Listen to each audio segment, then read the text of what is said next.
പ്രിയമുള്ളവരെ, മറ്റം നിത്യ സഹായ മാതാവിൻ്റെ തീർത്ഥകേന്ദ്രത്തിലെ 4-ാം ശനി 28/2/2026 ശനിയാഴ്ച. കനകക്കുന്നിലെ 4-ാം ശനി. ഇന്നത്തെ നിയോഗം മധ്യവയസ്കർ, വൃദ്ധജനങ്ങൾ, രോഗികൾ, വീടില്ലാത്തവർ, ജോലിയില്ലാത്തവർ, കടബാധ്യതയിൽ കഴിയുന്നവർ തുടങ്ങിയവർക്ക് വേണ്ടി പ്രത്യേകം പ്രാർത്ഥിക്കുന്നു.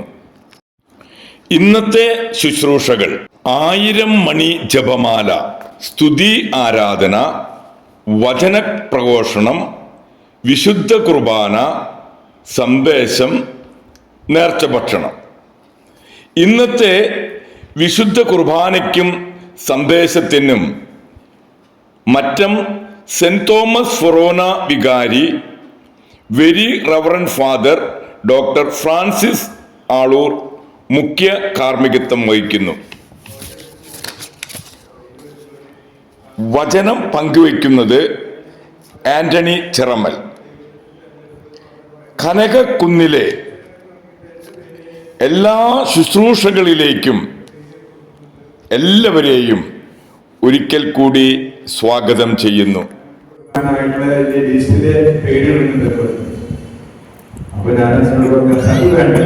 മറ്റു പല കാര്യങ്ങളും ഞാൻ ചെയ്തു കൊടുക്കുന്നുണ്ട്. അവിടുത്തെ ലീഡറും കാര്യങ്ങളും അങ്ങനത്തെ എല്ലാ കാര്യങ്ങളും ഞാൻ ചെയ്തു കൊടുക്കുന്നുണ്ട്. ഈ കാര്യം പറഞ്ഞാൽ എനിക്ക് പേടി, കാരണം നമ്മള് തീയോടെ കളിക്കാൻ പോകുന്നത് എന്നുള്ളൊരു ഭയം എന്നുള്ളിൽ കയറി വന്നു. ഞാൻ അച്ഛനോട് പറഞ്ഞു, അച്ഛൻ എനിക്കത് വേണ്ട, ബാക്കിയുള്ള കാര്യങ്ങളൊക്കെ ഞാൻ ചെയ്യും, അതിനെ പറ്റി ആൾക്കാരെ അച്ഛൻ നോക്കി സെലക്ട് ചെയ്ത് തന്നു. അപ്പൊ എന്നോട് ഇങ്ങനെ ദേഷ്യത്തില് പറയണ പോലെ അച്ഛൻ പറഞ്ഞു, അത് ഞാൻ പറയണതാണ് കേട്ടാ മതി. പിന്നെ ഞാനൊന്നും പറഞ്ഞില്ല അച്ഛനെ. ഞാൻ പ്രാർത്ഥിച്ചു വരികി, വേണ്ടി ഉപസാരിച്ച പ്രാർത്ഥനയൊക്കെ ആയിട്ട് ഞാൻ പ്രാർത്ഥിച്ചു വരികി. ഈ അവിടെ കുർബാനയ്ക്ക് കൊടുക്കുന്നവര് തെരഞ്ഞെടുക്കുന്ന അഭിഷേകം ചെയ്യുന്ന ദിവസം എന്ന് പറയുന്നത് പെസഹ വ്യാഴാഴ്ചയാണ്. അപ്പൊ പെസഹ വ്യാഴാഴ്ചയുടെ തലേ ദിവസം ബുധനാഴ്ച അവിടെ പള്ളിയിൽ വെച്ചിട്ട് കുർബാനയ്ക്ക് കൊടുക്കുന്ന സമയത്ത് ഞാനിങ്ങനെ ഈശോയെ സ്നേഹിക്കുന്നു. അപ്പൊ ഞാൻ ഈശോയോട് പറയണം, ഈശോയെ ഞാൻ നാളെ മുതൽ നിന്നെ കൊടുക്കാനായിട്ട് നീ തെരഞ്ഞെടുക്കാണ്. ഈശോയെ അതിനൊരു അഭിഷേകം നീ കുർബാനയ്ക്ക് ഞാൻ സ്വീകരിക്കുമ്പോൾ തരണമെന്ന് പറഞ്ഞ് ഞാൻ പ്രാർത്ഥിക്കുക. എന്തുണ്ടായത്? ഒരു കമ്മീഷനാണ് കുർബാനയ്ക്ക് ഇടയ്ക്ക് കുർബാന മധ്യ കുർബാനയ്ക്ക് കൊടുക്കുമ്പോൾ എനിക്ക് തരാനായിരുന്ന ആ ഓസ്തി തിരുവോസ്തി എടുത്ത് അച്ഛൻ എടുക്കുമ്പോഴേക്കും അച്ഛന്റെ കയ്യിൽ നിന്ന് തിരുവോസ്തി താഴെ വീണു. സത്യത്തില് ഞാൻ പ്രാർത്ഥിച്ചുകൊണ്ടിരുന്ന സമയത്ത് നടന്നൊരു സംഭവം. ഞാൻ അങ്ങനെയായിട്ട് കരഞ്ഞു പോയി. കടന്ന് അപ്പോൾ തന്നെ എങ്ങനെയോ വെള്ളം താഴെ താഴെയായിട്ട് ഒഴുകാൻ തുടങ്ങി. അച്ഛനത് തിരുവോസ്തി എടുത്തിട്ട് വീണ്ടും ഈ കാസ അതിലെടുത്ത് വെക്കാന്നൊക്കെ ഞാൻ പറഞ്ഞു, വേണ്ട അതന്നെ എനിക്ക് തന്നെ പറഞ്ഞു. സാധാരണ നിലയ്ക്ക് അത് അവർക്ക് കൊടുക്കില്ല, ജനങ്ങൾക്ക് കൊടുക്കില്ല.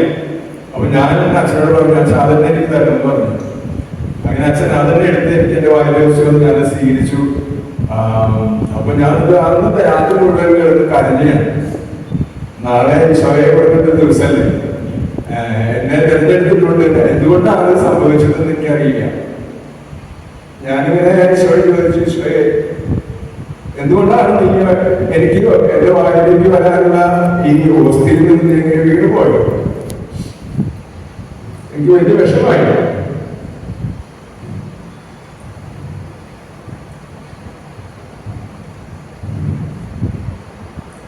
ഈശോ ഒന്നും എന്റെ പറഞ്ഞില്ല. എന്റെ ദിവസം തന്നെ പ്രാർത്ഥിച്ചിട്ട് കടന്നുപോയി. എന്റെ വീട്ടിൽ ഞാൻ പിറ്റേ ദിവസം ഞാൻ അച്ഛൻ്റെ അടുത്ത് പോയിട്ട് ബ്ലെസ്സിംഗ് മേടിച്ചു. അച്ഛനോട് കുർബാന സ്വീകരിക്കാനായിട്ട് എല്ലാവരും കൈകൾ വെച്ച് പ്രാർത്ഥിക്കാനായിട്ട് കടന്നു വന്ന് അന്നത്തെ കസാവ്യാഘത്തിന്റെ കുർബാന സ്വീകരണത്തില് എല്ലാവർക്കും ആദ്യം ഇവർക്ക് കുർബാനയ്ക്ക് കൊടുക്കും. ഈ പുതിയതായിട്ട് ഇങ്ങനെ കുർബാനയ്ക്ക് കൊടുക്കാത്തവർക്ക് ഈശോയെ ആദ്യം കൊടുക്കും. അവരാണ് പോയിട്ട് വലിയൊരു ഗ്രൗണ്ടിലാണ് 10,000 ആൾക്കാർ കുർബാന സ്വീകരിക്കാനുള്ള സ്ഥലത്താണ്. അപ്പൊ ഇവിടെ നമ്മള് ജസ്റ്റ് കൊണ്ടുവന്ന് കൊടുക്കുന്ന കാര്യമല്ല, 5,000 കൊടുക്കുന്നതെങ്കിലും കൂടെ ഈ പ്ലേറ്റ് പിടിക്കാൻ ഒരു പയ്യനുണ്ടാവും. അതുകൂടാതെ വലിയ പട്ടുകുളം പിടിച്ചിട്ട് വേറൊരാൾ കൂടെ ഉണ്ടാവും. ഒരു തിരിയുണ്ട്. അത്രയും അങ്ങനെ 50-60 ആൾക്കാർ കുർബാനയ്ക്ക് കൊടുക്കാനായിട്ട് പോവാണ്. അപ്പൊ അതൊക്കെ ലൈനായിട്ട് കാത്തു നിൽക്കുന്നുണ്ടാവും. കുട പിടിച്ചിട്ട് ഒരു 10-50 പേര് നിൽക്കുന്നുണ്ടാവും, തീ പിടിച്ചിട്ട് 50 പേര് നിൽക്കുന്നുണ്ടാവും, ഈ പ്ലേറ്റ് പിടിച്ചിട്ട് 50 പേര് നിൽക്കുന്നുണ്ടാവും. ഞങ്ങൾ ഓരോരുത്തരും ഈ ഈശോയെ സ്വീകരിച്ചിട്ട് നമ്മുടെ തരുന്ന ഈ യൂണിവേഴ്സിറ്റി അതുകൊണ്ട് നമ്മളിങ്ങനെ കടന്നു പോവാണ്. അപ്പോ മറ്റൊരു വ്യക്തി മണിയടിക്കുന്നുണ്ടാവും അതിന് ആ ഈശോ കടന്നു വരുന്ന സ്ഥലമാണെന്ന് കാരണം ഒരു വലിയ ഗ്രൗണ്ടാണ്. അത്രയും ജനങ്ങൾ ഇങ്ങനെ 10,000 ചെയറിട്ടിരിക്കുന്ന സ്ഥലത്താണ്. അങ്ങനെ അന്ന് ഈശോ എനിക്ക് എന്നെ സ്വീകരിക്കാൻ എന്നിലേക്ക് കടന്നു വന്നപ്പോൾ അതിശക്തമായിട്ടുള്ള അഭിഷേകം എന്നിലേക്ക് കടന്നു വരികയാണ്. എന്റെ സമരാഴ്ച ആദ്യമായിട്ട് അതുവരെയും എനിക്ക് ഇതുവരെ ഈശോയെ സ്വീകരിച്ച അനുഭവം എനിക്ക് കിട്ടിയ അന്ന് ഈശോ എന്റെ നാവിലേക്ക് കടന്നു വരുമ്പോൾ ശരീരം ഒരു കൂടിത്തിരിച്ചു.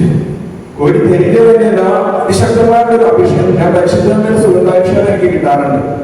എന്നാൽ ഈശോയെ സ്വീകരിച്ച മാത്രമേ എനിക്ക് കിട്ടിയ സുഗന്ധം എന്ന് പറയുന്നത് വ്യത്യസ്തമായിട്ടൊരു സുഗന്ധമായിരുന്നു. അത് നമുക്ക് പരിശുദ്ധമ്മേനെ നമുക്ക് പറയാം സുഗന്ധാഭിഷേകം. ചിലപ്പോൾ മുല്ലപ്പൂവിന്റെ എനിക്ക് കിട്ടാറ് മുല്ലപ്പൂവും ഓസാവും ചേർത്തൊരു മിക്സ് ആയിട്ടുള്ളൊരു സുഗന്ധമാണ് എനിക്ക് പരിശുദ്ധമ്മ അടുത്ത് വരുമ്പോൾ കിട്ടാറ്. എന്നാല് ഈശോ അടുത്ത് വന്നപ്പോ അതിനേക്കാളും മനോഹരമായിട്ടുള്ള ഒരു സുഗന്ധം കടന്നു വരികയാണ്. അപ്പൊ ഞാനിങ്ങനെ എത്തുന്നില്ലാത്ത അഭിഷേകത്തിലാണ് അന്ന് ആദ്യത്തെ തവണ ഈശോയെ കൊണ്ട് കൊടുക്കാനായിട്ട് പോകുമ്പോ ഞാനിങ്ങനെ ഏതോ ഒരു ലോകത്ത് നിൽക്കുന്ന ഒരു അവസ്ഥയായിരുന്നു എനിക്ക് ഫീൽ ചെയ്തു. ഞാൻ ഈശോയെ കൊടുത്ത് കഴിഞ്ഞ് 150 പേർക്ക് 200 പേർക്ക് ഞാൻ കൊടുത്തിട്ടുണ്ടാവും. ഈശോയെ കൊടുത്തിട്ടുണ്ടാവും. അത് കഴിഞ്ഞിട്ട് തിരിച്ചു വന്ന് നമ്മൾ ഇതെല്ലാം കഴുകി എല്ലാം കഴിഞ്ഞ് ഞാൻ എന്റെ സീറ്റ് വന്നിരിക്കുമ്പോഴും ഈ അഭിഷേകം ഇങ്ങനെ സുഗന്ധം ഈശോയുടെ സുഗന്ധം ചേർന്ന് നിൽക്കുകയാണ്.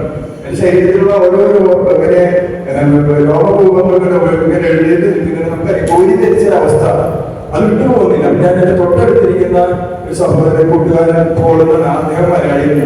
ഞാൻ പോളിനോട് ചോദിച്ചു, പോളിനെ തോന്നുന്നുണ്ടോ എന്ന് ചോദിച്ചു. പോളൊന്നും പറഞ്ഞില്ല, ഒന്നും എനിക്ക് മനസ്സിലാകാനൊന്നും തോന്നുന്നില്ല എന്നുള്ളത്. ഞാൻ ആ ഒരു ഈശോയുടെ സ്നേഹത്തിന്റെ പ്രതി ഞാൻ അവിടെ വീട്ടിൽ വന്നു. ഞാൻ കുറെ നേരം ഇതിനു വേണ്ടി പ്രാർത്ഥിച്ചു, സ്തുതിച്ചു. അത് കഴിഞ്ഞാണ് കിടന്നുറങ്ങി പിറ്റേ ദിവസം രാവിലെ എണീക്കുമ്പോൾ എനിക്ക് അങ്ങനെ ആ ഒരു ഇത് തോന്നി. പിന്നെ പലപ്പോഴും ഈശോയെ എടുത്തിട്ട് നമ്മൾ കുർബാനയ്ക്ക് കൊടുത്തു കഴിഞ്ഞാൽ ചിലപ്പോൾ 10 പേര് 15 പേര് കുർബാനയ്ക്ക് കൊടുക്കാനുണ്ടാവും. അതെല്ലാം അവരുടെ പാത്രങ്ങളെല്ലാം എടുത്ത് പിന്നെ അവിടെ സംഗീതത്തിൽ കൊണ്ടുവരും. സംഗീതത്തിൽ കൊണ്ടുവന്നു കഴിഞ്ഞാല് ആ പാത്രങ്ങളെല്ലാം തുടച്ച് വൃത്തിയാക്കി ഒരു ഗ്ലാസ് വെള്ളം വെച്ചിട്ടുണ്ടാവും. അതിലേക്ക് നമ്മൾ തുടച്ചു വിടണം അതിലുള്ള പൊടികളൊക്കെ. കാരണം അത് ഓരോ അത്രമാത്രം ഇതാണ് ഈശോ തന്നെയാണ്.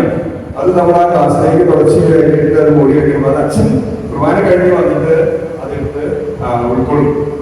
അപ്പൊ അത് ചെയ്യാറുണ്ട്. അപ്പൊ ഞാനത് ചെയ്യുന്ന സമയത്തൊക്കെ ഭയങ്കരമായിട്ട് ഇതുപോലെ ഒരു കുറെ നാളുകളിലേക്ക് എനിക്കിങ്ങനെ ഈശോയുടെ ഒരു ആ അഭിഷേകത്തിന്റെ സുഗന്ധം എനിക്കിങ്ങനെ കിട്ടാറുണ്ട്. പിന്നീടൊന്നും അങ്ങനെ അനുഭവത്തിൽ വന്നിട്ടില്ല. അവിടെ ഉള്ളപ്പോ ഒരു അനുഭവം അപ്പൊ ശരിക്കും ഈശോ അത് പഠിപ്പിച്ചു തരികയായിരുന്നു. ഞാൻ പൂർണ്ണമായും ഈ യൂണിവേഴ്സിറ്റിയിൽ അടങ്ങിയിരിക്കുന്നുണ്ട് എന്നൊരു ബോധ്യം അതിൽ തരികയായിരുന്നു.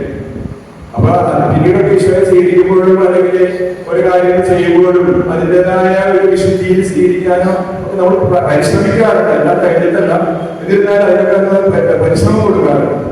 അടുത്ത കാലഘട്ടത്തിലെ നമുക്കറിയാം ഈ അനുഷ്ഠിക്കുക പുതിയതായിട്ട് നമ്മൾ ഇവിടെ വാങ്ങിച്ചതാണ്.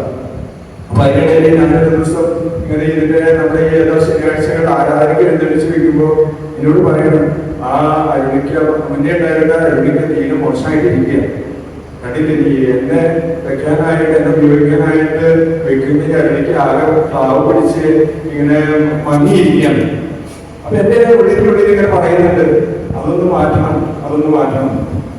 അപ്പൊ ഞാൻ അന്ന് ആ സമയത്ത് ഞാൻ പിന്നീട് നമ്മുടെ പ്രതിനിധി യോഗം ഉണ്ടായപ്പോൾ ഞാൻ അവിടെ പള്ളിയിൽ പ്രതിനിധി യോഗം പറഞ്ഞു, ഇതൊന്നും എന്തായാലും മാറ്റണം സാർ, ഇത് മാറ്റാനായിട്ടില്ല, അതിങ്ങനെ മാറ്റാനായിട്ട് എന്തായാലും നമുക്കൊന്ന് മാറ്റണം, എന്താ വേണ്ടതെന്ന് ചോദിച്ചു. അപ്പൊ അന്ന് മീറ്റിംഗിൽ അത് അവതരിപ്പിച്ചു. പക്ഷെ ആരും അതിനൊരു ആക്ഷൻ എടുത്തില്ല. പിന്നത്തെ പ്രതിനിധി യോഗം വന്നു, അപ്പോഴും അതിനൊരു ആക്ഷൻ ആയില്ല. അപ്പൊ ഞാൻ വിചാരിച്ചു എന്താ ഇങ്ങനെ സംഭവിക്കുന്നത്. അതിനിടയിൽ അവരുടെ മനസ്സിൽ ചിന്ത കിടക്കുന്നുണ്ട്, അതിലേക്ക് മാറ്റം എന്നോട് ഇങ്ങനെ പറഞ്ഞുകൊണ്ടിരിക്കും. അപ്പൊ എന്താണെന്ന് ഞാൻ അങ്ങനെ ഇരിക്കുമ്പോഴാണ് ഒരു ദിവസം ഷാൻമരിയ സിസ്റ്റർ വന്ന് ഇവിടെ ഷാൻമരിയ സിസ്റ്റർ മനസ്സിലായിരുന്നു. അസിസ്റ്റന്റ് വന്ന ക്ലാസ്സിൽ കണ്ടപ്പോൾ ആദ്യത്തെ കാര്യമൊക്കെ നമ്മൾ നന്നാക്കി ചെയ്തിട്ടുണ്ട്. പക്ഷെ ഒരു കാര്യം ഞാൻ ചെയ്യാറുണ്ട്, അരുളിക്കൊന്ന് മാറിയ കൊള്ളായിരുന്നു. അത് എനിക്ക് ഒരു കൺഫർമേഷൻ തരികയായിരുന്നു ആ സിസ്റ്ററിനോട്. ഞാൻ ഒരിക്കലും പ്രതീക്ഷിച്ചല്ല. സിസ്റ്റർ ആദ്യം സിസ്റ്ററിനോട് ദൈവത്തിന്റെ ആത്മാവ് പറഞ്ഞ ആദ്യത്തെ ഒരു കാര്യമായിരുന്നു ആ അരുളിക്കൊന്ന് മാറ്റണം. കാരണം ഈശോ വസിക്കുന്ന സ്ഥലം ഏറ്റവും മനോഹരമാക്കി വെക്കണം. നമ്മൾ വീട്ടിലായാലും പള്ളിയിലായാലും എവിടെയായാലും ഈശോയ്ക്ക് വസിക്കാവുന്ന സ്ഥലം ഒന്നാം സ്ഥാനം നമ്മൾ ഈശോയ്ക്ക് കൊടുക്കണം. അത് നമ്മൾ ശ്രദ്ധിച്ചില്ല എന്നുണ്ടെങ്കിൽ മറ്റുള്ള ഒരു കാര്യത്തിലും നമുക്ക് അതിന്റെ പൂർണ്ണതയിലേക്ക് എത്തിക്കാൻ പറ്റില്ല. ഞാൻ അന്ന് ഒരു തീരുമാനം, ഇത് ഒരു മെസ്സേജായിട്ട് ഞാൻ എടുക്കും. കാരണം അത് എനിക്ക് വേണ്ടി തന്ന ഒരു മെസ്സേജാണെന്ന് കണക്കാക്കി അന്ന് തന്നെ ഞാനത് ശേഷം അച്ഛനോട് പറഞ്ഞാൽ അതിലേക്ക് മാറ്റണം. എന്ത് വകുപ്പായാലും ശരി മാറ്റാൻ, എന്ത് ചെലവ് വന്നാലും ശരി അത് ഞാൻ അറേഞ്ച് ചെയ്ത് പറഞ്ഞു. അപ്പൊ അച്ഛൻ എന്നോട് പറഞ്ഞു, എന്നാ ചേട്ടൻ തന്നെ നോക്കുക, എന്നാ അന്വേഷിച്ച് നോക്കുന്നു. പിന്നെ ഞാനൊന്നും കാത്തുന്നില്ല. ഞാൻ പോയി തൃശ്ശൂരിൽ നിന്റെ അന്വേഷിച്ച് ഈ അരുളിക്കുക. ആദ്യം വേറെ അരുളിക്കുക 2-3 ഫോട്ടോ എടുത്ത് ഞാൻ അച്ഛനിട്ട് കൊടുത്തു. അപ്പൊ അച്ഛൻ്റെ മനസ്സിലെ ഇതുപോലെ ഇങ്ങനെ കതിര് നിൽക്കുന്ന, അങ്ങനെ ഇതിന്റെ ഇലകൾ ഇങ്ങനെ പുറത്തേക്ക് നീർന്നു നിൽക്കുന്ന ടൈപ്പാണ് എനിക്ക് കുറച്ചുകൂടി താല്പര്യം എന്ന് പറഞ്ഞു. അങ്ങനെ പിന്നെ ഞാൻ ഇത് സെലക്ട് ചെയ്ത് അങ്ങനെ ഈ അരുളിക്കുക ഇവിടേക്ക് കൊടുക്കാനായിട്ടൊരു കൃപ കർത്താവ് എനിക്ക് തന്നു. എന്റെ മനസ്സിലെ അത് വലിയൊരു ഭാഗ്യമായിട്ടാണ് ഞാൻ കാണുന്നത്. അതിന്റെ വിലയൊന്നും നല്ല കാര്യമില്ല. അങ്ങനെ ഒരു അരുളിക്കുക ഈശോ ഇരിക്കുന്ന സ്ഥലം ഏറ്റവും മനോഹരമാക്കിയിട്ട് വെക്കണം എന്നുള്ളൊരു ആഗ്രഹം കൊണ്ട് ഞാനത് വലിയൊരു ഭാഗ്യമായിട്ട് കരുതി. കാരണം മറ്റെന്തിനേക്കാളും ഉപരിയായിട്ട് ഈശോയിൽ കരുതിയിരിക്കാവുന്ന സ്ഥലത്തെ അത് നമുക്ക് മനോഹരമാക്കണം എന്നൊരു ചിന്ത വന്നു. അങ്ങനെ അത് ചെയ്യാനായിട്ടൊരു ഭാഗ്യം എനിക്ക് തന്നു. ഇതുപോലെ ഒരു സമയത്ത് ഞാൻ എൻ്റെ വീട്ടിൽ നമ്മളെക്കാടാണ് നമുക്കറിയാം. നമ്മളെക്കാട് ഞാനൊരു സിസ്റ്ററായിട്ട് പ്രാർത്ഥിക്കുമ്പോൾ ഞാനും ഭാര്യയും മക്കളും കൂടി പ്രാർത്ഥിക്കുക. സിസ്റ്റർ പറഞ്ഞു, ആന്റണി കർത്താവിന്റെ ആലയത്തിന്റെ മതിൽ പൊളിഞ്ഞു കിടക്കുന്നുണ്ട്, നീയെ അതൊന്ന് നോക്കണം, അത് ആ മതിൽ പൊളിഞ്ഞു കിടക്കുന്നത് മാറ്റണമെന്ന്. ഞാൻ ചിന്തിച്ചു, പക്ഷെ നമ്മുടെ പ്രാർത്ഥനയുടെ കുറവുകളായിരിക്കാം. ഒന്നുകൂടി നമ്മൾ മതിൽ കെട്ടാൻ ഉദ്ദേശിച്ചത് ആത്മീയ തലത്തിലുള്ള ഒരു ചിന്തയായിരിക്കും സിസ്റ്റർ പറഞ്ഞതിന് ഞാൻ വിചാരിച്ചു. അപ്പൊ ഞാൻ സിസ്റ്ററിനും ആയിരിക്കും സിസ്റ്റർ പ്രാർത്ഥനയിലൊന്നും ഞങ്ങള് ആത്മീയ തലത്തിലൊന്നും വളരാനുണ്ട്, അതായിരിക്കും ഞാൻ വിചാരിച്ചു. ഞാൻ സിസ്റ്ററിനോട് പറഞ്ഞു, ഇങ്ങനെയായിരിക്കും ഞങ്ങൾ പ്രാർത്ഥിച്ചു വരാൻ പറഞ്ഞു. അപ്പൊ സിസ്റ്റർ വീണ്ടും പ്രാർത്ഥിച്ചു, അതല്ല, നീ നിന്റെ വീടിന്റെ തൊട്ടടുത്തുള്ള പള്ളിയുടെ മതില് പൊളിഞ്ഞു കിടക്കുന്നുണ്ട്, അത് നന്നാകാനാ പറയണമെന്ന്. അപ്പൊ ഞാൻ നോക്കുമ്പോൾ അത് മതില് പൊളിഞ്ഞു കിടക്കുന്നുണ്ട്. നമ്മളെക്കാട്ട് പള്ളിയുടെ ഒരു സൈഡ് മൊത്തം പൊളിഞ്ഞു കിടക്കുക. അപ്പൊ സിസ്റ്റർ പറഞ്ഞു, എന്റെ വീടിന്റെ അടുത്തുള്ള ഒരു പള്ളിയുടെ മതിലാണെന്ന് പറഞ്ഞു. അപ്പൊ ഞാൻ നോക്കുമ്പോ എന്റെ മനസ്സിൽ പെട്ടെന്ന് ഓർമ്മ വന്നു, ഞാനത് മുന്നേ പറഞ്ഞിട്ടുണ്ടായിരുന്നു, അവിടെ മതിലൊക്കെ ഒന്ന് കെട്ടണം, കാരണം പള്ളിയില്ലേ അതിന് ചുറ്റുപാടുള്ള ഭാഗമൊന്ന് കെട്ടണം എന്ന് ഞാൻ പറഞ്ഞിട്ട് ആരും അതിന് ഇൻട്രസ്റ്റ് ഒന്നും എടുത്തില്ല.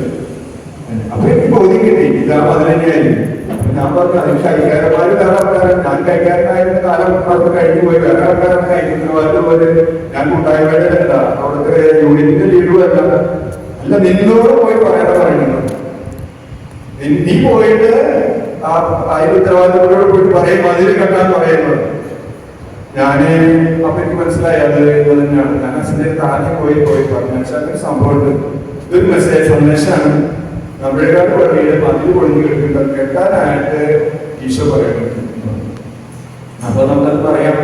എന്നിട്ട് ഞാൻ എന്റെ അന്നത്തെ കൈക്കാരനായിരുന്ന, എനിക്ക് തൊട്ട് മുൻപത്തെ കൈക്കാരനായിരുന്ന അവരോട് പോയിട്ട് പറഞ്ഞു, ഇന്ന കാര്യങ്ങളാണ് പറഞ്ഞു, മതിൽ കെട്ടാൻ നോക്കണം, അത് നമ്മുടെ പള്ളിയെ സംബന്ധിച്ച് വലിയൊരു കാര്യമാണ്, കെട്ടാൻ നോക്കണം. പിന്നെ അത് പള്ളിയിൽ വിളിച്ചു പറഞ്ഞു, അതിന് 2 ആൾക്കാരെ അതിന് ഉത്തരവാദിത്വം കൊടുത്തു. അപ്പൊ അതിന് കെട്ടി മനോഹരാക്കി വെച്ചിട്ടുണ്ട്. അത് അപ്പൊ ദൈവം ഓരോ വ്യക്തികളെ എടുത്ത് ഉപയോഗിക്കുമെന്ന് ഓരോ കാര്യങ്ങൾ ചെയ്യാൻ ഞാനും ആ കാര്യമായിട്ട് ബന്ധമുണ്ടായിരുന്നില്ല. പക്ഷെ ദൈവത്തിന്റെ പല കാര്യങ്ങൾ ക്രമീകരിക്കാനായിട്ട് ദൈവം ഓരോ വ്യക്തികളെ തെരഞ്ഞെടുത്ത് വെക്കുന്നത്. ഇപ്പൊ മോശയെ ഇസ്രായേൽ ജനത്തെ നയിക്കാനായിട്ട് മോശയെ തെരഞ്ഞെടുത്തതുപോലെ പല ആത്മീയ കാര്യങ്ങളും നടത്താനായിട്ട് ദൈവം ഓരോരുത്തരുടെയും തെരഞ്ഞെടുക്കുന്നത്. അത് ദൈവത്തിന്റെ പദ്ധതിയാണ്. നമുക്കറിയില്ല ആരെയാണ് കർത്താവ് വെക്കുന്നത്. അതിപ്പോ ഞാനായിട്ട് ഇടപെടുന്ന ഒരാളുമല്ല. ഞാനത് പറഞ്ഞു, അതിന്റെ ഉത്തരവാദിത്തങ്ങളെ ഏൽപ്പിച്ചു. ആ കാര്യങ്ങൾ വർഷമാക്കി നടന്ന അനുഭവം കഴിഞ്ഞ ജനുവരി 26 അവിടെ പെയിന്റൊക്കെ അടിച്ച് മനോഹരമായിട്ട് കെട്ടിയിട്ടു. അതൊരു വൃത്തിയായി ദൈവം ഇത്ര എത്രയ്ക്ക് പോലും കാര്യങ്ങള് ആ ദേവാലയങ്ങളുടെ ചുറ്റുപാടുള്ള കാര്യങ്ങൾ പോലും ക്രമീകരിക്കാനായിട്ട് ഓരോരുത്തരെ ദൈവം തിരഞ്ഞെടുക്കുന്നുണ്ട് എന്നുള്ളതിന് യാതൊരു സംശയമില്ല. അല്ലെങ്കിൽ ഒരു സിസ്റ്റത്തിലൂടെ ഈ മെസ്സേജ് തരാനുണ്ടാവും. പ്രിയപ്പെട്ടവരെ, നമ്മളെ കുറിച്ച് കർത്താവിനെ വളരെ ശക്തമായിട്ടുള്ള ഒരു പദ്ധതിയുണ്ട്. അതിന് അമ്മൻ എന്ന നിലയ്ക്കോ, അമ്മ എന്ന നിലയ്ക്കോ, ഒരു ഭാര്യ എന്ന നിലയ്ക്കോ, സഹോദരി എന്ന നിലയ്ക്കോ, അല്ലെങ്കിൽ പ്രാർത്ഥനാ കൂട്ടായ്മയുടെ അംഗം എന്ന നിലയ്ക്കോ, ഒരു കുടുംബാംഗം എന്ന നിലയ്ക്കോ, ഒരു അയൽവാസി എന്ന നിലയ്ക്കോ എന്തോ ആവട്ടെ, എല്ലാവരെ കുറിച്ച് കർത്താവിന് പദ്ധതി. ആ പദ്ധതി നമ്മളിലൂടെ ദൈവം എന്താണ് എന്നിലൂടെ ആഗ്രഹിക്കുന്ന പദ്ധതി, അത് നമുക്ക് ദൈവത്തിലൂടെ തന്നെ നമുക്ക് ആരിലൂടെയെങ്കിലും ദൈവം നമുക്ക് വെളിപ്പെടുത്തിട്ട് ഞാൻ പ്രാർത്ഥിക്കാതെ ഇത്രയേ ഉള്ളൂ. കർത്താവേ, എനിക്ക് നിനക്ക് വേണ്ടിയിട്ട് ഞാൻ എന്താണ് ചെയ്യേണ്ടതെന്ന് എനിക്കത് വെളിപ്പെടുത്തി തരണം. ഞാൻ എത്ര ചോദിക്കാറുള്ളൂ. എന്റെ കുടുംബത്തിന്റെ കാര്യം ഞാൻ അങ്ങനെ അധികം ചോദിക്കാറില്ല. വലിയ വിഷമം വെച്ചാൽ പറയും, ഇങ്ങനെയുള്ള വിഷമങ്ങളൊക്കെ ഇതിലിട്ടാന്ന് ഈശോയോട് പറയും. അല്ലാതെ ഞാൻ എല്ലാ ആവശ്യങ്ങളും പറഞ്ഞ മക്കളുടെ കാര്യം, ഭാര്യയുടെ കാര്യം, സാമ്പത്തിക കാര്യം എന്ന് പറഞ്ഞ് ഞാനങ്ങനെ ഓടിക്കുന്ന ഈശോയോട് പ്രാർത്ഥിച്ച് ഞാൻ ചോദിക്കാറില്ല. കർത്താവിന്റെ കാര്യങ്ങൾക്ക് വേണ്ടി നമ്മളൊന്ന് ഇറങ്ങി നോക്കിയേ. ഈശോ നിങ്ങളുടെ ഓരോ കുടുംബത്തിന്റെ കാര്യങ്ങളും കർത്താവ് ഇടപെടുന്നതായിട്ട് കാണാം. എന്റെ ജീവിതത്തിലുള്ള വലിയ അനുഭവങ്ങളാണ് ഞാൻ ഇവിടെ പറഞ്ഞത്. നിസ്സാര കാര്യങ്ങളായിരിക്കാം, പക്ഷെ എന്നെ സംബന്ധിച്ച് ഒരു വലിയ കാര്യമായിട്ട് ഞാൻ പലപ്പോഴും കാണാറുണ്ട്. കാരണം കർത്താവ് നമ്മോട് ഓരോ കാര്യങ്ങളും ഏൽപ്പിച്ചു തരാനായിട്ട് ആഗ്രഹിക്കുന്ന കർത്താവ് ആഗ്രഹിക്കുന്ന കാര്യങ്ങള് അത് നമ്മളോട് നിറവേറ്റണമെങ്കിൽ നാം ദൈവത്തോട് വിശ്വസ്തരായിരിക്കണം. ദൈവത്തോട് നമുക്ക് വിശ്വസ്തത പുലർത്താൻ സാധിച്ചില്ല എങ്കിൽ പല കാര്യങ്ങളും ദൈവം നമുക്കൂടെ ചെയ്യാനായിട്ട് ആഗ്രഹിക്കുന്ന കാര്യങ്ങൾ നിറവേറ്റപ്പെടാതെ പോകും. അത് ഒരു പക്ഷേ ദൈവസന്നിധിയിലെ അതിന്റെ കണക്ക് നമ്മൾ കൊടുക്കേണ്ടി വരും. അപ്പൊ കർത്താവ് നമ്മൾ പറയുകയാണ് വചനത്തിലൂടെ, എനിക്ക് നിങ്ങളെ കുറിച്ച് പദ്ധതിയുണ്ട്, അത് നിങ്ങളുടെ നാശത്തിനുള്ളതല്ല, ക്ഷേമത്തിനുള്ള പദ്ധതി, നിങ്ങൾക്ക് ശുഭകരമായ ഭാവിയും പ്രത്യാശയും നൽകുന്ന പദ്ധതി. Hallelujah, hallelujah, hallelujah. നമുക്കൊരു പ്രാർത്ഥന നമുക്ക് ഏറ്റുചൊല്ലാം. ഇത് പരിശുദ്ധ അമ്മ ഫാദർ സ്റ്റെഫാനോ ഗോപി വഴി പഠിപ്പിച്ച ഒരു പ്രാർത്ഥനയാണ്. പരിശുദ്ധ അമ്മ പഠിപ്പിച്ചു കൊടുത്തൊരു പ്രാർത്ഥനയാണ്. അതൊന്ന് ഏറ്റുചൊല്ലി. പരിശുദ്ധാത്മാവേ, എഴുന്നള്ളി വരണമേ, അങ്ങയുടെ പ്രിയ മണവാട്ടിയായ പരിശുദ്ധ മറിയത്തിന്റെ വിമല ഹൃദയത്തിന്റെ ശക്തമായ മധ്യസ്ഥതയാൽ എഴുന്നള്ളി വരണമേ, ഞങ്ങളിൽ വന്ന് വസിക്കണമേ. പരിശുദ്ധാത്മാവേ, എഴുന്നള്ളി വരണമേ, അങ്ങയുടെ പ്രിയ മണവാട്ടിയായ പരിശുദ്ധ മറിയത്തിന്റെ വിമല ഹൃദയത്തിന്റെ ശക്തമായ മധ്യസ്ഥതയാൽ എഴുന്നള്ളി വരണമേ, ഞങ്ങളിൽ വന്ന് വസിക്കണമേ. പരിശുദ്ധാത്മാവേ, എഴുന്നള്ളി വരണമേ, അങ്ങയുടെ പ്രിയ മണവാട്ടിയായ പരിശുദ്ധ മറിയത്തിന്റെ വിമല ഹൃദയത്തിന്റെ ശക്തമായ മധ്യസ്ഥതയാൽ എഴുന്നള്ളി വരണമേ, ഞങ്ങളിൽ വന്ന് വസിക്കണമേ. ഇതുപോലെ മറ്റൊരു പ്രാർത്ഥനയാണ് നമ്മൾ അവിടെ ബഹുമാനം ചെല്ലുമ്പോഴും കഴിയുമ്പോൾ ഉദ്ദേശിക്കുന്ന ചൊല്ലുന്നില്ല. അതിങ്ങനെ സകല ധർമ്മങ്ങളുടെയും നാഥയായ അമ്മേന്റെ പോകട്ടെ എപ്പോഴും എടുക്കുന്ന ഒരു പ്രാർത്ഥനയാണ്. ഞാനിങ്ങനെ എപ്പോഴും എന്തെങ്കിലും ഒന്ന് നമ്മൾ കൂടെ കൊണ്ടു നടക്കും, ഇങ്ങനെ പരിശുദ്ധ അമ്മയുടെ സഹായത്തിന് വേണ്ടി. അതുപോലെ തന്നെ എന്റെ കയ്യിൽ എടുത്തിരിക്കുന്ന ഒരു കാർഡാണ് പരിശുദ്ധ അമ്മയുടെ അന്തോണിസുങ്ങളുടെ പേരിന് കാരണക്കാരനായ പുണ്യവാദനാണ്. ഇതുപോലെ എന്തെങ്കിലും ഒന്നും കഴിഞ്ഞാൽ വയ്ക്കും, കാരണം അതൊരു പ്രൊട്ടക്ഷനാണ്. അതുകൊണ്ട് ഞാൻ എപ്പോഴും പോക്കറ്റിലോ പേഴ്സിലോ അങ്ങനെയൊക്കെ ആയിട്ട് നമ്മൾ കൊണ്ടു നടക്കും. ഇത് നമുക്ക് എപ്പോഴും സഹായമാണ്, ഒരു പ്രത്യേക ഒരു ശക്തിയാണ്. എന്റെ പേഴ്സിൽ വേറൊരു ഇതും കൂടി ഇരിക്കുന്നുണ്ട്. ഞാനത് വിശുദ്ധ പ്രാതിനിധ്യമായിട്ട് തിരുശേഷിക്കും കാലങ്ങളായിട്ട് എന്റെ കയ്യിൽ ഇരിക്കുകയാണ്. ഞാനതിങ്ങനെ ഒരു ധൈര്യത്തിന് അവരുടെ ഒരു മധ്യസ്ഥം നമുക്ക് കിട്ടാന്ന് പറഞ്ഞാലേ അത് വലിയൊരു കാര്യമല്ല.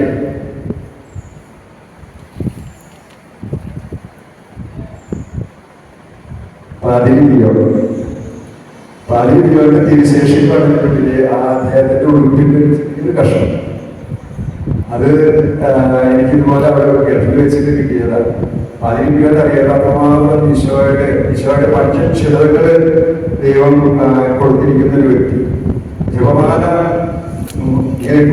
എത്രയോ ജപമാല ഓരോ ദിവസവും ചെല്ലുന്ന ഒരു വ്യക്തി. അപ്പൊ അങ്ങനെയുള്ള ഒരു സംരക്ഷണം നമുക്ക് എപ്പോഴും ആവശ്യമാണ്.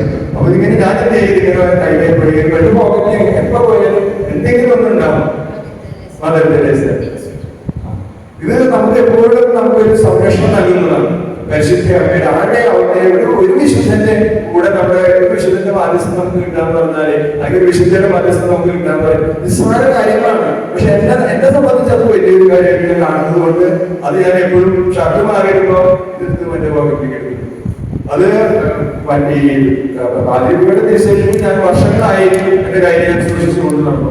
കാരണം അവരുടെ ഒരു സംരക്ഷണം, നമുക്കൊരു പ്രാർത്ഥന എപ്പോഴെങ്കിലും വലിയ തിന്മയിലേക്ക് വരുന്ന സമയത്തായിരിക്കും ആ ഒരു വിശുദ്ധന്റെ ഒരു മധ്യസ്ഥം നമുക്ക് കിട്ടാറുണ്ട്. അപ്പൊ നമ്മള് അങ്ങനെ മധ്യസ്ഥം നമ്മൾ പ്രാർത്ഥിച്ചുകൊണ്ടിരിക്കും. നമ്മളിവിടെ പ്രാർത്ഥിക്കുന്നത് എല്ലാ ജപമാനം കഴിയുമ്പോഴും പ്രാർത്ഥിക്കുന്നുണ്ട്. കർത്താവായ യേശു ക്രിസ്തുവേ, പിതാവിന്റെ പുത്ര അങ്ങേ കരുതിയെ ഇപ്പോൾ ഭൂമിയിലേക്ക് അയക്കണമേ. എല്ലാ ജനങ്ങളുടെയും ഹൃദയത്തിൽ പരിശുദ്ധാത്മാവ് വസിക്കട്ടെ. അതുവഴി ധാർമ്മിക അധപതനം, ദുരന്തങ്ങൾ, യുദ്ധം ഇവയിൽ നിന്നും അവർ സംരക്ഷിക്കപ്പെടട്ടെ. സർവ്വജനപദങ്ങളുടെയും പരിശുദ്ധ കന്യകാമറിയം ഞങ്ങളുടെ അഭിഭാഷകയായിരിക്കട്ടെ. ആമേൻ. ഇത് പരിശുദ്ധ അമ്മ ആംസ്റ്റർഡാമിൽ വെച്ച് പഠിപ്പിച്ചൊരു പ്രാർത്ഥനയാണ്. പരിശുദ്ധ അമ്മ പഠിപ്പിച്ചു കൊടുക്കാന്ന് പറഞ്ഞാൽ പ്രാർത്ഥനയ്ക്ക് വലിയ കിട്ടും. അല്ലെങ്കിൽ അത് നമുക്ക് ഇങ്ങനെ പരിശുദ്ധ അമ്മ പഠിപ്പിച്ചു എന്ന് പറഞ്ഞാൽ നമ്മൾ വെറുതെ എഴുതി വെക്കില്ല. ഇത് ഞാൻ ഇതിന്റെ കഴിക്കുന്നത് നമ്മുടെ തൊഴിൽക്കസിന്റെ ഒരു പുസ്തകത്തിലെ കുറെ പ്രാർത്ഥനകൾ നല്ല നല്ല കാര്യങ്ങളുണ്ട്. അപ്പൊ അതൊക്കെ എഴുതി വെച്ചിരിക്കുന്ന ഒരു കാര്യങ്ങളാണ്. നമ്മൾ കഴിഞ്ഞ ദിവസം നമ്മുടെ സിസ്റ്റർ കാർമൽ സിസ്റ്റർ വന്നപ്പോ കുറച്ച് കാര്യങ്ങൾ ഇവിടെ അത്താഴയിൽ നിന്നിട്ട് നമുക്ക് ദണ്ഡവിമോചനത്തെ കുറിച്ച് പറയേണ്ടത്. ഇന്നത്തെ പ്രാർത്ഥനകളൊക്കെ നമുക്ക് ദണ്ഡവിമോചനം കിട്ടും. ഇന്നലെ ഞങ്ങൾ പാലയൂരിൽ കടന്നു പോയപ്പോൾ അവിടുത്തെ കൊച്ചച്ഛൻ അവിടെ അനൗൺസ് ചെയ്യാനായിട്ട് ഇട വന്നു. നമ്മുടെ ഫ്രാൻസിസ് അസീസിയുടെ 800ാമത്തെ വാർഷികമാണ് ഈ വർഷം നിങ്ങൾക്കറിയാം. അപ്പൊ ഈ 800ാമത്തെ വാർഷികത്തില് നിങ്ങൾ കടന്നിട്ട് കേറി കേട്ടാ ഫ്രാൻസിസിന്റെ 800ാമത്തെ വാർഷികത്തില് നമ്മുടെ സഭ ചില പള്ളികൾ നമുക്ക് ഇതിനു വേണ്ടി തരുന്നുണ്ട്. നമ്മുടെ ഇതിനു വേണ്ടിയിട്ട് നമുക്ക് പൂർണ്ണ ദണ്ഡ വിമോചനത്തിന് വേണ്ടിയിട്ട് ആ പള്ളികളിൽ പോയി നമുക്ക് പ്രാർത്ഥിച്ച് ആ വാതിലൂടെ കടന്നു പോയാലേ നമുക്ക് പൂർണ്ണ ദണ്ഡ വിമോചനം കിട്ടുമെന്ന് പറയുന്നതായിട്ട് ഇന്നലെ അവിടുത്തെ കൊച്ചച്ഛൻ അനൗൺസ് ചെയ്തിരുന്നു. അത് ഔദ്യോഗികമായിട്ട് വരുന്ന ഞായറാഴ്ച നമ്മുടെ ആൻഡ്രൂസ് പിതാവ് അത് ഔദ്യോഗികമായിട്ട് പ്രഖ്യാപിക്കും. അപ്പൊ നമുക്ക് ഏറ്റവും അടുത്തായിട്ടുള്ള പള്ളി പാലൂർ പള്ളിയാണ്. അപ്പൊ ഈ വർഷത്തിൽ നമുക്ക് പരിപൂർണ്ണ ദണ്ഡവിമോചനം ലഭിക്കാനായിട്ട് സാധ്യത അവിടെയുണ്ട്. അങ്ങനെ 7-8 പള്ളികൾ നമ്മുടെ കേരളത്തിലുണ്ട്. അതിലൊരു പള്ളിയാണ് ഈ പള്ളിയത്. കുറെ പേര് പുറത്തുനിന്ന് വരുന്നത് വിസിറ്റിംഗ് വന്നതാണ്. ഏതാ പള്ളി? പാപത്തിന് 2 തരം പരിണതഫലങ്ങൾ. അതെന്താണ്? നമുക്ക് ഒന്ന് നിത്യശിക്ഷയും ഒന്ന് താൽക്കാലിക ശിക്ഷയും.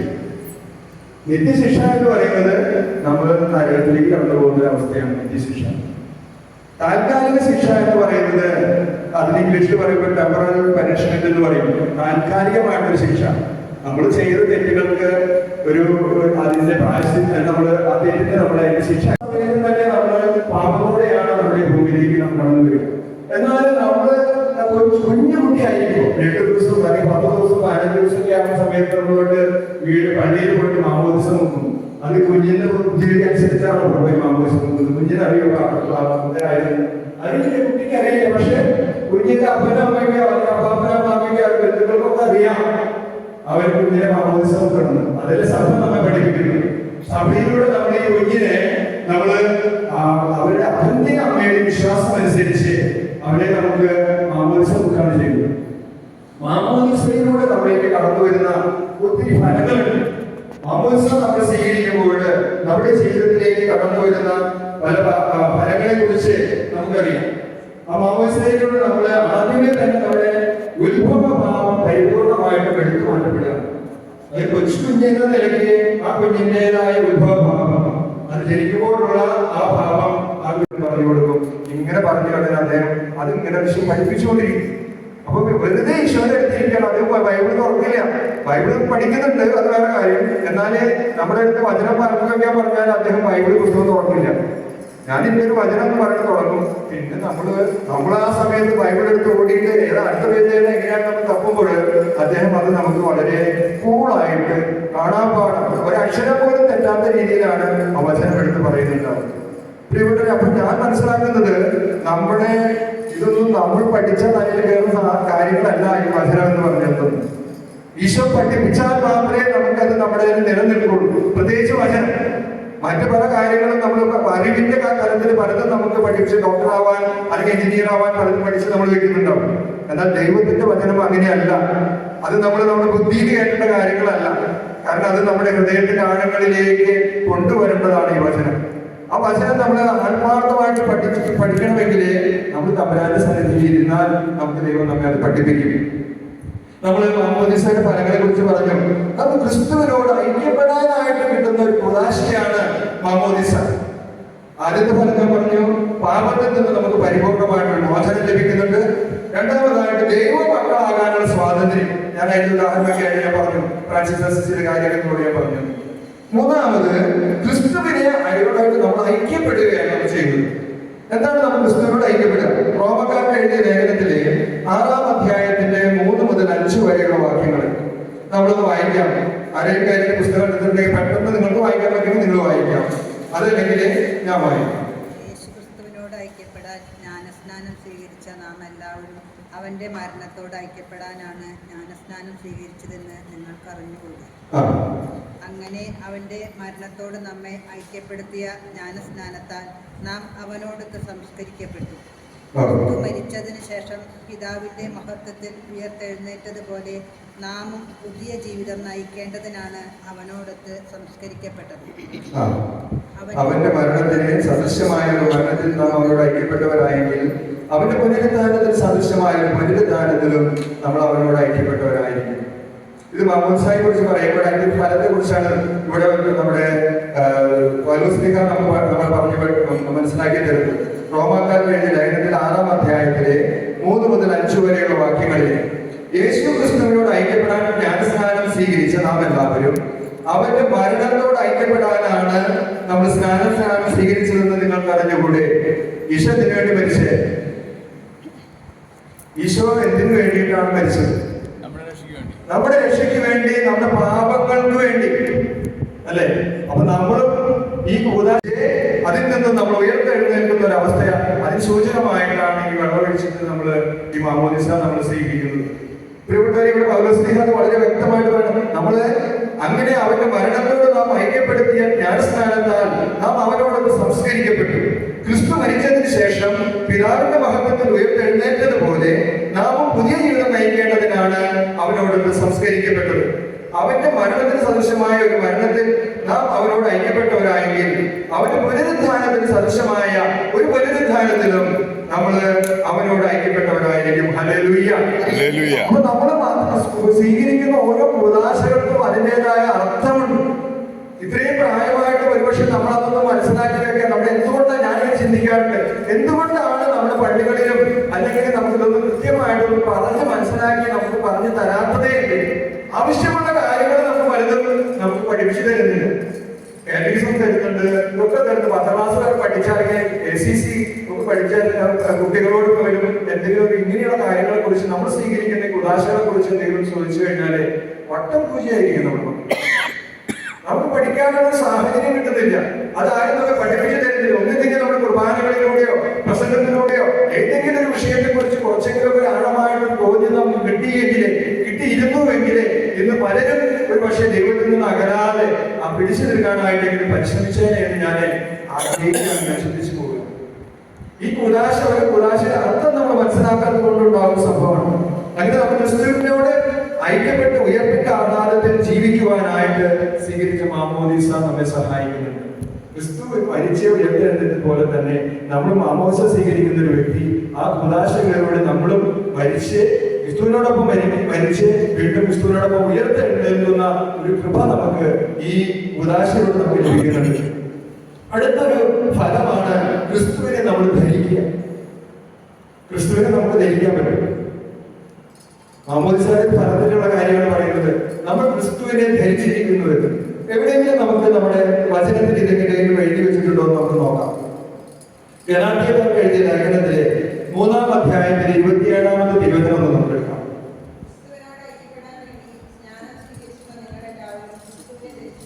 ഹല്ലേലൂയ. ഒന്നുകൂടി വായിച്ചേ.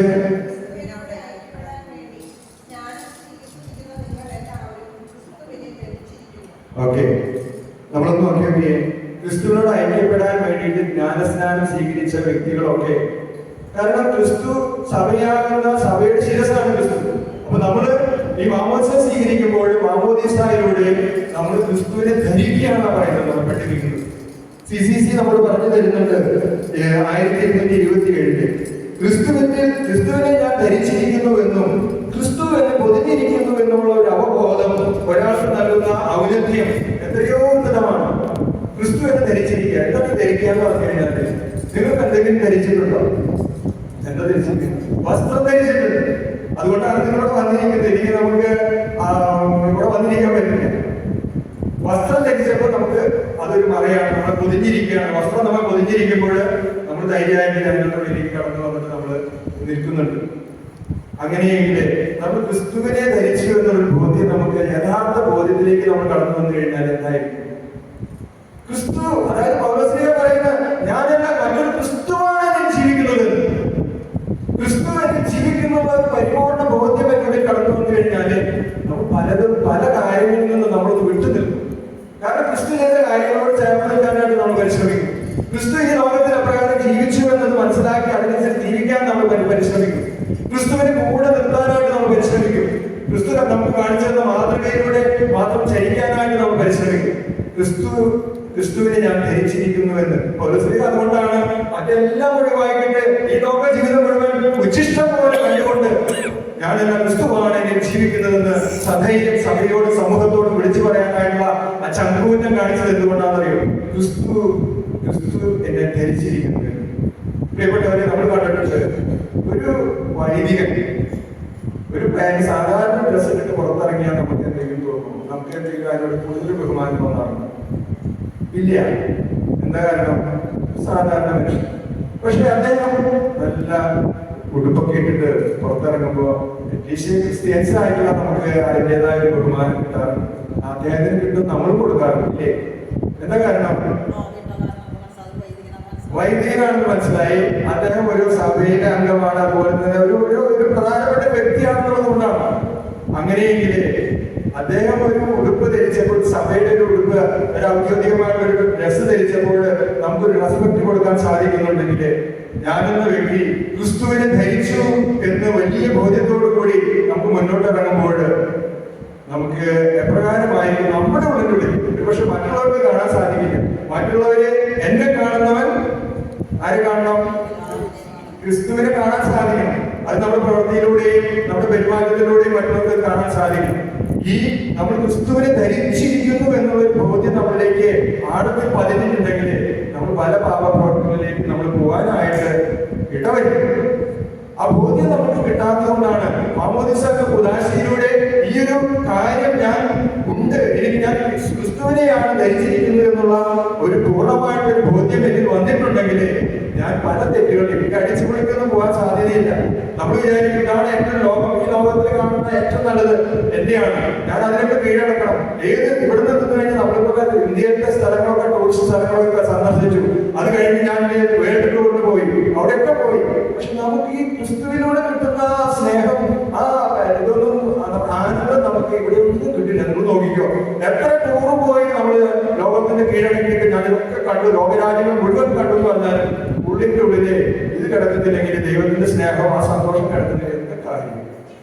എന്നാൽ ഇതൊക്കെ കിട്ടാൻ ഇതിനൊന്നും വേണ്ട. യേശുവിനെ പരിപൂർണമായിട്ടും രക്ഷകനും നാഥനുമായി സ്വീകരിച്ചുകൊണ്ട് നമുക്ക് കിട്ടിയിരിക്കുന്ന വലിയ ഭാഗ്യം, ക്രിസ്ത്യാനി എന്ന സഭയുടെ ഒരു അംഗമാണെന്നുള്ളൊരു ബോധ്യം നമുക്ക് ലഭിക്കുമ്പോൾ കിട്ടുന്ന വലിയ ഇതുണ്ടല്ലോ, ശക്തി ഉണ്ടല്ലോ. അതിൽ നിലനിൽക്കാനായിട്ട് നമുക്ക് സാധിച്ചെങ്കിൽ മറ്റ് ലോകങ്ങളും കീഴടക്കാതെ തന്നെ നമുക്ക് എല്ലാം കീഴടക്കി എന്നുള്ളൊരു ബോധ്യം നമുക്കുണ്ടാവും. കാരണം ആ ഒരു സന്തോഷം മറ്റാർക്കും തരാൻ പറ്റില്ല. നമ്മുടെ ഭാര്യയ്ക്ക് തരാൻ പറ്റില്ല, മക്കൾക്ക് തരാൻ പറ്റില്ല, ഈ ലോക സൗന്ദര്യങ്ങൾക്ക് തരാൻ പറ്റില്ല, പ്രകൃതിക്ക് തരാൻ പറ്റില്ല. എന്നാലേ എന്റെ ഉള്ളിൽ കിടക്കുന്നത്, ഞാൻ ധരിച്ചിരിക്കുന്നത് ക്രിസ്തുവിനെയാണെന്നുള്ള ബോധ്യത്തിലേക്ക് കടന്നു വരുമ്പോൾ നമുക്ക് കിട്ടുന്ന സന്തോഷം അത് മറ്റൊന്നുമല്ല. അത്രമാത്രം നമുക്ക് പറഞ്ഞറിയിക്കാൻ പറ്റാത്ത സന്തോഷമായിരിക്കും. ഇതൊക്കെ നമ്മുടെ കയ്യിലുണ്ട്. ഈ മാമോദിസ സ്വീകരിക്കുമ്പോൾ ഇതൊക്കെ എന്റെ കയ്യിലുണ്ട്. ആ ഒരു തിരിച്ചറിവിലേക്ക് നമ്മൾ കടന്നു വരാനാണ് ഇന്നത്തെ ഈ ക്ലാസ്സിലൂടെ ഞാൻ നിങ്ങളെ ഓർമ്മപ്പെടുത്താനായിട്ട് ആഗ്രഹിക്കുക. മറ്റൊരു കാര്യമാണ്, ഒരു ഫലമാണ്, നമ്മൾ പുതിയ സൃഷ്ടിയും പരിശുദ്ധാത്മാവിന്റെ ആലയവുമായിട്ട് തീരുകയാണ് ഉണ്ടാവുന്നത്. ഒരു പുതിയ സൃഷ്ടിയായിട്ട് തീരുന്നുണ്ട്. കാരണം നമ്മള് മാമോദിസ സ്വീകരിച്ച വ്യക്തി പല പാപത്തിൽ നിന്നും മറ്റേതൊക്കെ മാറിക്കൊണ്ട് ഒരു പുതു സൃഷ്ടിയാണ് എന്നുള്ളൊരു തിരിച്ചറിവിലേക്ക് നമ്മൾ എത്തപ്പെടണം.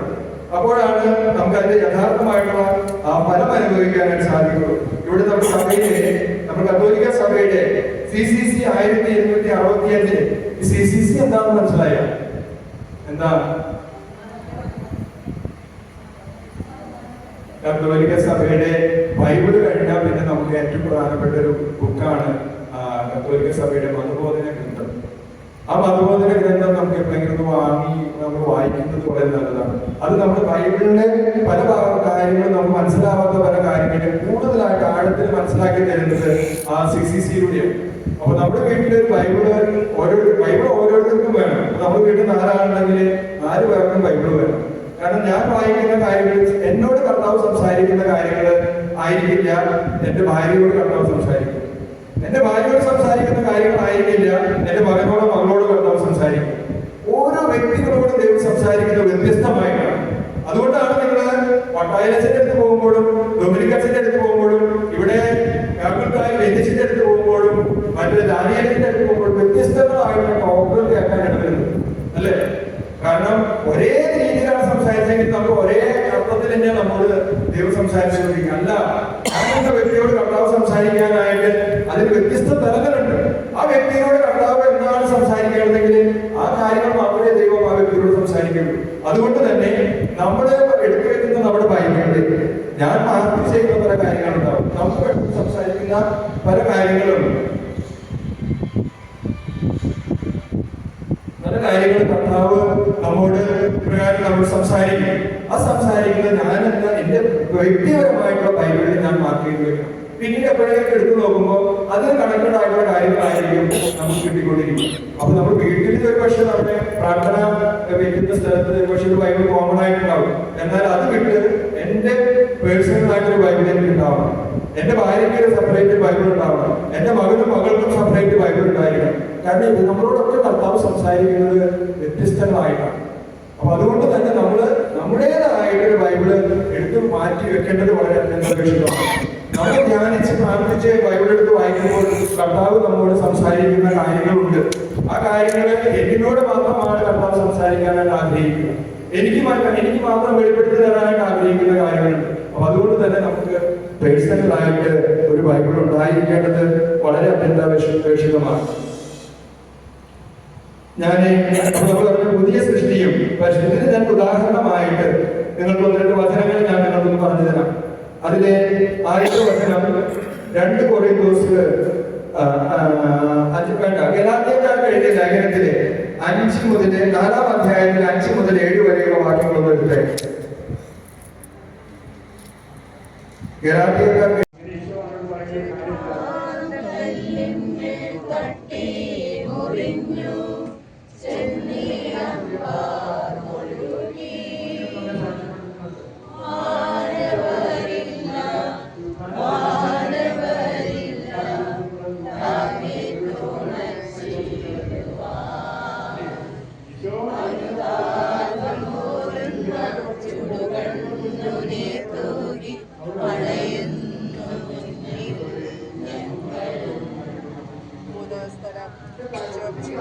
പ്രാവശ്യം വീഴുന്നു.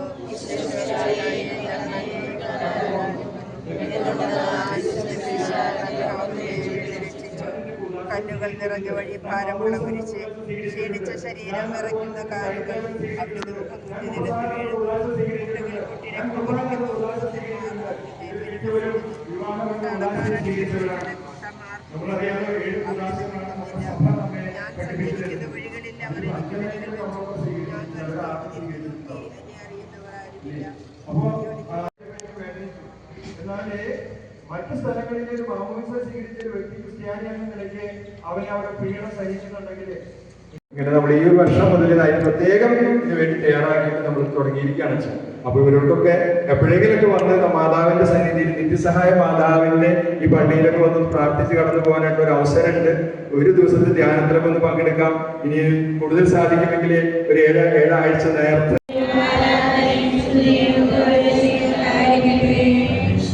ശരീരം കാണും വിലയേറിയും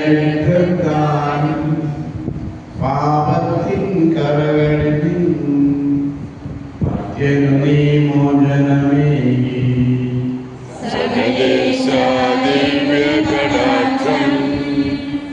തൂഗണമേ വത്സല സുതരിൽ മലരായി ജീവിച്ചിടുവാൻ ചിന്തനമേ ദിവ്യവരങ്ങൾ.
ദൈവത്തെ വാഴ്ത്തിടുവിൻ, ദൈവനാമം വാഴ്ത്തിടുവിൻ, ദൈവം.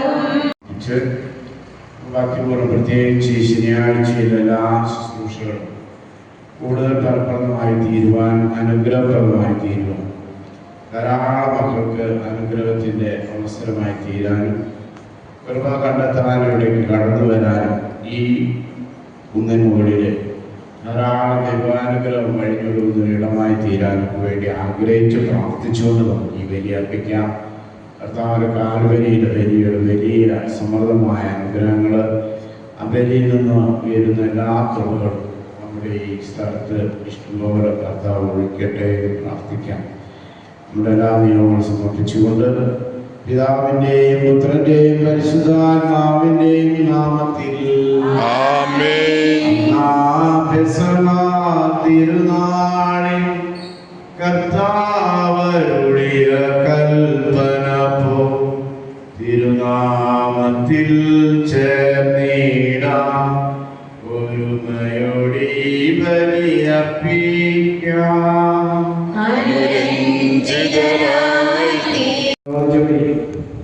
അന്വേഷണം വെറുതെ വന്നോട്ടെ എന്ന് പറഞ്ഞിട്ട് കൊർന്നേലിയസ് കൊർന്നേലിയസ് ചെയ്തു പത്രോസിനെ അന്വേഷിക്കാൻ അല്ലേ? പത്രോസിനെ ആളയച്ച് വരുത്തി അവനോട് പറഞ്ഞു എന്താ പറയാൻ പറഞ്ഞു. പത്രോസ് പറയുന്നത് കേൾക്കാൻ കഷ്ടപ്പെട്ടവൻ തയ്യാറായപ്പോ അവിടെ സകല മനുഷ്യന്റെ പേര് പരിശുദ്ധാത്മാവിന്റെ അഭിഷേകം പോയി.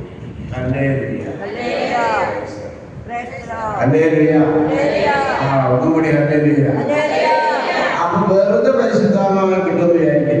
പടി കുറച്ചു മുട്ടണം, തട്ടണം, ചോദിക്കണം, അന്വേഷിക്കണം.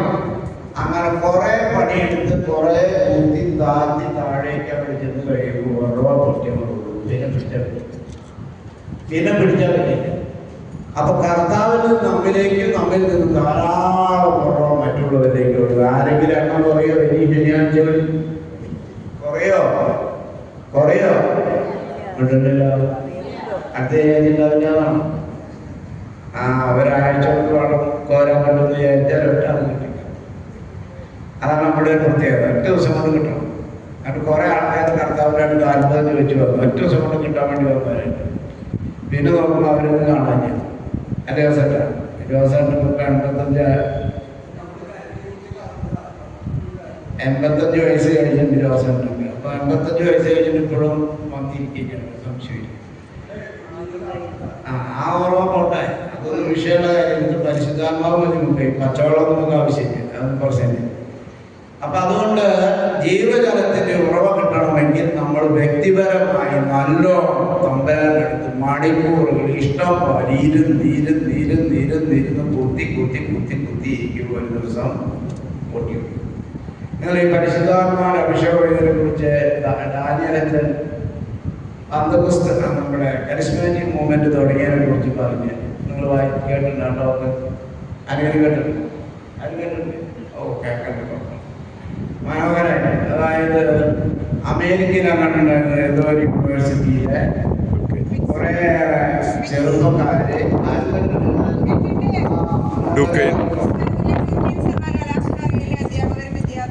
അധ്യാപകർ വിദ്യാർത്ഥികളോട് പ്രാർത്ഥിക്കാൻ ഇരുന്ന് 30 ദിവസമായി ഞങ്ങൾ പണി നിർത്താൻ നോക്കിയാണ്.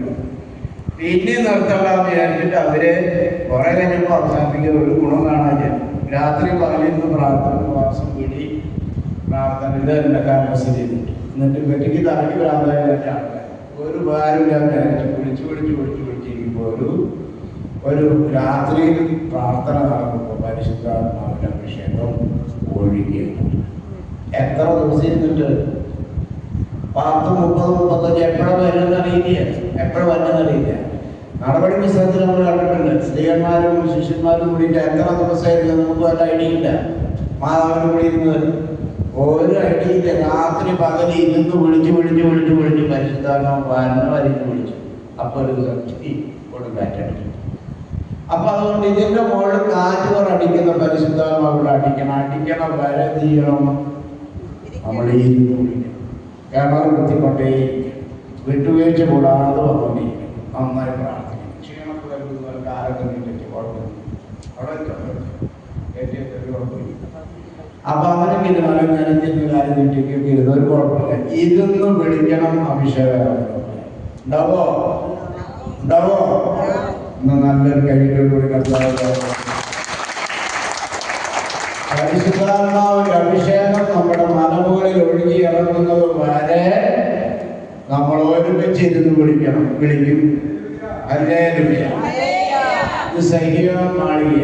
ഇവിടെ ആരും കൂടിയുണ്ട്? മാതാവ് കൂടി. അവരുടെ പ്രത്യേകത എന്താണെന്ന് അറിയാം? ആദ്യമായി പരിശുദ്ധാത്മാവ് ഇറങ്ങിയതായതാണ്. പഴയ നിയമത്തിൽ ഇറങ്ങിയിട്ട് പുതിയ നിയമത്തിൽ ആദ്യം ഇറങ്ങിയത്, പൂർണ്ണതയിൽ ഇറങ്ങിയത്, നിറവിൽ ഇറങ്ങിയത്, സമ്പൂർണ്ണതയിൽ ഇറങ്ങിയത് മറിയത്തിലാണ്. അതുകൊണ്ട് അവിടെ ആരെങ്കിലും അടുത്ത് എന്നാൽ ഈ പരിശുദ്ധാത്മാവിന്റെ പ്രത്യേകത എന്താണ്? തീ പടരും വേറെടുപ്പാണ്. അതുകൊണ്ടാണ് എലിസബത്ത് ചേച്ചി അടുത്തേക്ക് എന്നപ്പോ ചേച്ചിയുടെ അടുത്തേക്ക് പരിശുദ്ധാത്മാവ് കത്തിപ്പിടിക്കും. ഞാൻ അടുത്തേക്ക് എന്നാലും കത്തിപ്പിടിക്കും. അതുകൊണ്ടാണ് ഈ മാതാവ് നടുക്കിലിരുന്ന് ശിഷ്യന്മാരെ കടം മുഴുവൻ ഒരുമിച്ചിരുന്ന് പ്രാർത്ഥിച്ചപ്പോ ഓരോ നാടിരുന്ന് വിളിച്ചിട്ട് വിളിച്ച് വയ്യാണ്ടിയായിരിക്കുന്ന നേരം കുറ്റി കൊടുക്കാറ്റാണ്. അതുകൊണ്ട് ഈ മലമുകളിൽ പരിശുദ്ധാത്മാവിന്റെ അഭിഷേകം മാതാവിന്റെ സാന്നിധ്യത്തിലിരുന്ന് വിളിക്കുന്ന നമ്മുടെ മേൽ ഇറങ്ങുമെന്ന് വിശ്വസിക്കുന്നുണ്ടോ?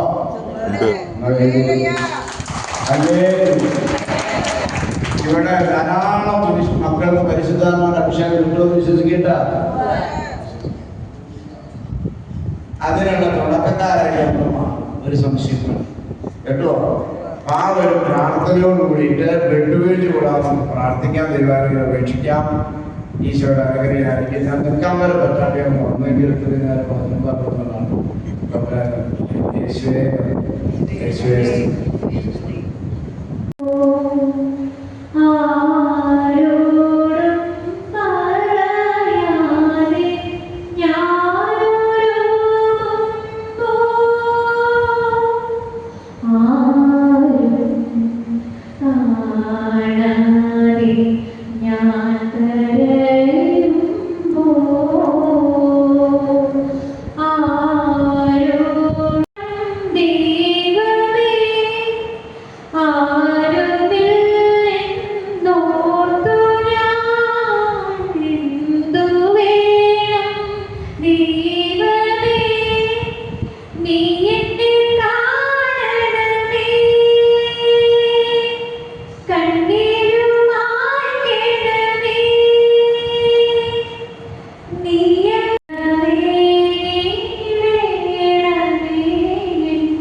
മേൽ കർത്താവ് കൃപയാനുഗ്രഹം വർഷിക്കട്ടെ. കർത്താവിന്റെ പരിസരതയോടെ ആളത്താൽ നാം എല്ലാവരും മുദ്രകളും സംരക്ഷിതമാകട്ടെ, എപ്പോഴും എപ്പോഴും എന്നേക്കും. വിശുദ്ധീകരണത്തിന്റെ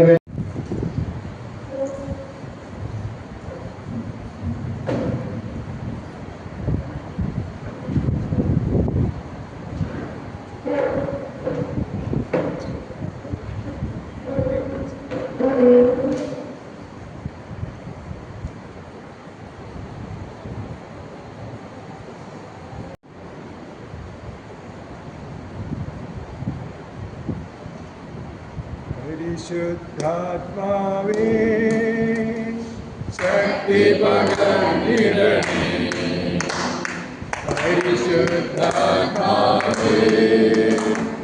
ശക്തി പകർന്നിടണേ, അവിടുത്തെ ഫലം ഞങ്ങൾക്ക് ആവശ്യമെന്ന് കർത്താവേ നീ അറിയുന്നു, അവിടുത്തെ ഫലം ഞങ്ങൾക്ക് ആവശ്യമെന്ന്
അവിടെ ഫ്രണ്ട്സ് ഇഷ്ടംമാരിയുണ്ട്.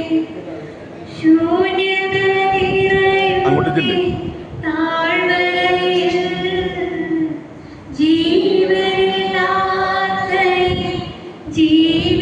എല്ലാവരും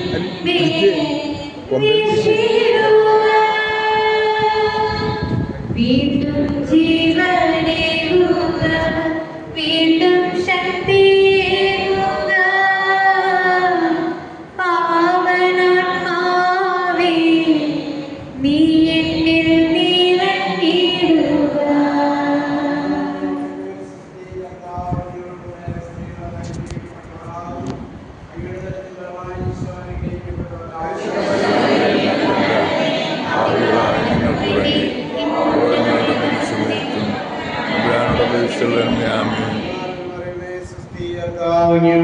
സ്ത്രീകൾ അനുഗ്രഹിക്കപ്പെട്ടവളാകുന്നു, അങ്ങയുടെ തരത്തിൽ ഫലമായി ഈശോ അനുഗ്രഹിക്കപ്പെട്ടവളാകുന്നു.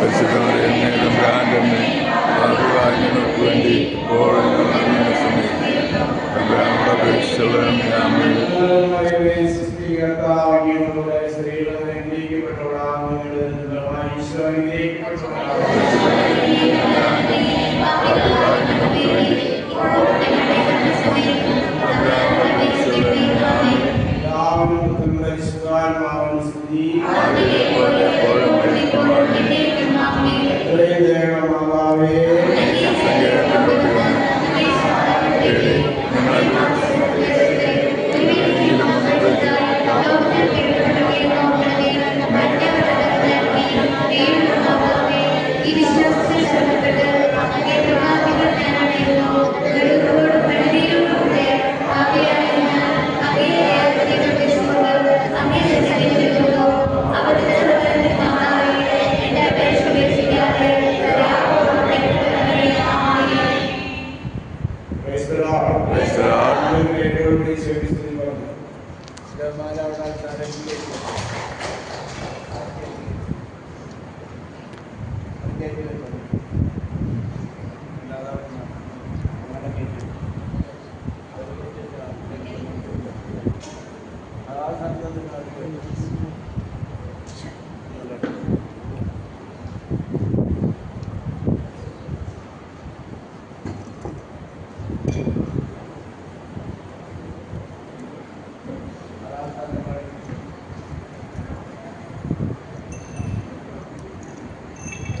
പിതാവിനും പുത്രനും പരിശുദ്ധാത്മാവിനും